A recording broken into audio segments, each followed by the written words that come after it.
ഗോവിന്ദൻ മാഷിന് മറവി രോഗമുണ്ട്. മറവി രോഗം 42 വർഷക്കാലം ജമാഅത്ത് ഇസ്ലാമി CPM-ന്റെ കൂടെയായിരുന്നു. ഈ ഗോവിന്ദൻ മാഷ് നിരവധി പ്രാവശ്യം ജമാഅത്ത് ഇസ്ലാമിയുടെ പിന്തുണയോടുകൂടി തെരഞ്ഞെടുക്കപ്പെട്ടിട്ടുള്ള ആളാണ്. പിണറായി വിജയൻ ജമാഅത്ത് ഇസ്ലാമിയുടെ പിന്തുണയോടുകൂടി തെരഞ്ഞെടുക്കപ്പെട്ടിട്ടുള്ള ആളാണ്. പരസ്യമായി ഞാൻ ഗോവിന്ദൻ മാഷിന് ഇന്ന് തന്നെ അദ്ദേഹത്തിന് പിണറായി വിജയൻ ജമാഅത്ത് ഇസ്ലാമിയെ ന്യായീകരിച്ചുകൊണ്ട് പ്രസംഗിച്ചതിന്റെ ക്ലിപ്പ് അയച്ചു കൊടുക്കാം. ദേശാഭിമാനിയുടെ എഡിറ്റോറിയൽ പേജ് അയച്ചു കൊടുക്കാം. മറവി രോഗം വന്നാൽ നമുക്ക് ഒന്നും ചെയ്യാൻ പറ്റില്ല. മറവിയിൽ മനഃപൂർവ്വമായ മറവി. അദ്ദേഹത്തിന് രോഗമാണെന്ന് ഞാൻ പറയുന്നില്ല, അദ്ദേഹത്തെ പോലെ പ്രധാനപ്പെട്ട ഒരാൾക്ക്.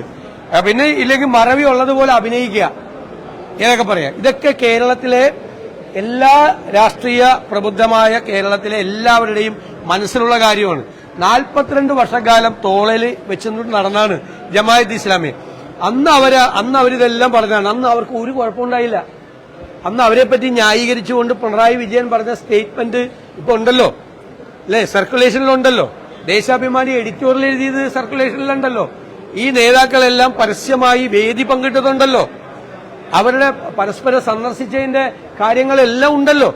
അതെങ്ങനെ പെട്ടെന്ന് മറക്കുന്നത്? ഞങ്ങൾക്ക് അവർ പുറത്തു നിന്നൊരു പിന്തുണ പ്രഖ്യാപിച്ചപ്പോ അതെങ്ങനെ പെട്ടെന്ന് അവർ വർഗീയവാദികളാവുന്നത്? അതേവരെ 42 കൊല്ലക്കാലം മതേതരവാദികളായിരുന്നു അവർ. ഇപ്പൊ വർഗീയവാദികൾ. അതുപോലെ ലീഗിനെ കുറ്റപ്പെടുത്തുക. ലീഗിന് തീവ്രവാദം പോരാ, അല്ലെങ്കിൽ ലീഗിന് തീവ്രവാദം ഇല്ല. ബാബറി മസ്ജിദ് പൊളിച്ചു കഴിഞ്ഞപ്പോൾ എല്ലായിടത്തും ഉണ്ടായ സംഘർഷം പോലെ ഇവിടെ വർഗീയ സംഘടന ഉണ്ടായില്ല. അത് ശിഹാബ് തങ്ങളാണ് അത് തടുത്തു നിർത്തിയത് എന്ന് പറഞ്ഞ് ലീഗുമായി പിണങ്ങിപ്പോയ ആളുകളെ, അതായത് ലീഗ് തീവ്രവാദ സ്വഭാവം കാണിച്ചില്ല എന്ന് പറഞ്ഞ് ലീഗുമായി പിണങ്ങിപ്പോയ ആളുകളെ എടുത്ത് കക്ഷത്തിൽ വെച്ചിട്ടാണ് ഇവർ നമ്മളെ വർഗീയത പഠിപ്പിക്കാൻ വന്നത്. ഇങ്ങോട്ട് വർഗീയത പഠിപ്പിക്കാൻ പറഞ്ഞത് ഇരട്ടത്താപ്പാണ്. CPM-ന് ഇരട്ടത്താപ്പാണ്. പാർലമെന്റ് വരെ ന്യൂനപക്ഷ പ്രീണനം, പാർലമെന്റ് കഴിഞ്ഞപ്പോൾ ഭൂരിപക്ഷ പ്രീണനം, ഇപ്പൊ രണ്ടു കൂട്ടരും ഇല്ലാതായി. ഇപ്പൊ മൊത്തം കൺഫ്യൂഷനാണ്. അതുകൊണ്ട് എന്താ പറയണത്, എന്താ പ്രവർത്തിക്കണത്, പണ്ട് പറഞ്ഞതൊക്കെ മറക്കാം, അല്ലെങ്കിൽ മറന്നായിട്ട് അഭിനയിക്കുകയും ചെയ്യാം. പക്ഷെ മറ്റൊന്നുകൂടി പറയുന്നുണ്ട്, വികസനം ചർച്ച ചെയ്യാൻ പ്രതിപക്ഷത്തിന് ഭയമാണ്, UDF കാണുന്നത് മലർപ്പിടിക്കാരന്റെ സ്വപ്നമാണെന്നാണ് തോന്നുന്നത്. അല്ല, അതൊക്കെ അവർക്ക് പറയും. ഇപ്പം ഞങ്ങൾ 100 സീറ്റിലധികം വന്ന് ജയിക്കുമെന്ന് പറയുമ്പോൾ അത് ജയിക്കുമെന്ന് ഗോവിന്ദൻ മാഷെ പോലെ ഒരാൾക്ക് അംഗീകരിക്കാൻ പറ്റുമോ? മാഷ്ക്ക് പിണറായി വിജയൻ പറഞ്ഞ പോലെ ഒരു 110 ആക്കാം. ഞാൻ ഏതോ ഒരു ട്രോളിൽ കണ്ട് 110 പിണറായി വിജയൻ പറഞ്ഞപ്പോൾ അത് തോറ്റു കഴിയുമ്പോൾ ഓടുന്ന സ്പീഡുണ്ടല്ല, പാടം വഴി കണ്ടം വഴി ഓടുന്ന സ്പീഡാണ് 110 കിലോമീറ്റർ. അവർ ജയിക്കുമെന്ന് അവർ പറഞ്ഞോട്ടെ. പിന്നെ ഞങ്ങൾ വികസനം അല്ലാതെ ഞങ്ങൾ എന്താ പറഞ്ഞത്?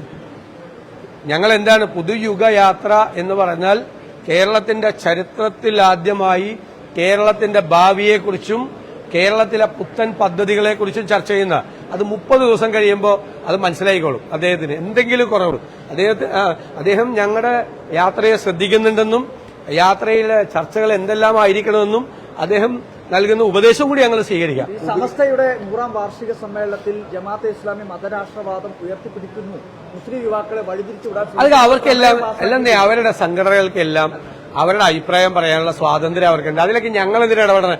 ഞങ്ങൾ ഇത് കേട്ടോ, ഞാൻ നേരത്തെ തന്നെ വ്യക്തമാക്കിയിട്ടുണ്ട്, ഒരു സമുദായ സംഘടനകളുടെയും ആഭ്യന്തര കാര്യങ്ങളിൽ ഇടപെടില്ല. ഞങ്ങൾക്ക് വേറെ ഇഷ്ടം പോലെ ജോലിയുണ്ട്.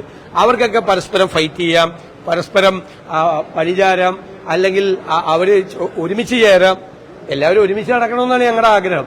തമ്മിൽ യുദ്ധം ചെയ്യുന്നത് അതൊക്കെ ഓരോരുത്തരുടെ ഇഷ്ടം. അതിലൊക്കെ കയറി അഭിപ്രായം പറയേണ്ട ആളല്ല രാഷ്ട്രീയ നേതാക്കൾ എല്ലാവരും. പ്രതിപക്ഷ നേതാവിന്റെ ജോലി അതുമല്ല. ഓരോ സംഘടനയിൽ നടക്കുന്ന, നിങ്ങൾ NSS-ൽ എന്തെങ്കിലും തീരുമാനം വന്നാൽ അപ്പം എന്റെ അടുത്തേക്ക് വരും, SNDP-യിൽ എന്തെങ്കിലും പറഞ്ഞാൽ അപ്പം എന്റെ അടുത്തേക്ക് വരും, സമസ്തയുടെ കാര്യം അതൊക്കെ പറയേണ്ട ആളല്ല ഞാൻ. ലോകത്തിലെ സൂര്യന് കീഴെയുള്ള എല്ലാ കാര്യങ്ങളെയും കുറിച്ച് പ്രതികരണം നടത്തേണ്ട ആളല്ല ഞാൻ. അതൊക്കെ ഓരോ സംഘടനകളിലെ ആഭ്യന്തര കാര്യം, അതൊക്കെ അവര് തന്നെ പരിഹരിച്ചു. അതൊക്കെ പറഞ്ഞില്ല. അതൊക്കെ എല്ലാ ദിവസവും ഇത് വന്ന് എല്ലാ ദിവസവും ഇത് വന്ന് ചോദിച്ച് ഇത് സബ്ജക്റ്റ് ആക്കണ്ട. ഞാൻ പറഞ്ഞത് ജമാഅത്ത് ഇസ്ലാമിയുടെ അമീറിന്റെ ഒരു പത്രസമ്മേളനം ഞാൻ കോട്ട് ചെയ്താണ്. അദ്ദേഹമുള്ള അതിന്റെ മെയിൻ ആള്. അദ്ദേഹം പറഞ്ഞത് ഞാൻ കോട്ട് ചെയ്താണ്. അവരൊക്കെ തമ്മിൽ സംഘടനാപരമായിട്ട് അങ്ങോട്ടും ഇങ്ങോട്ടും ഒക്കെ ചില പ്രശ്നമുണ്ട്. അതിലൊന്നും ഞങ്ങൾ കക്ഷികളല്ല.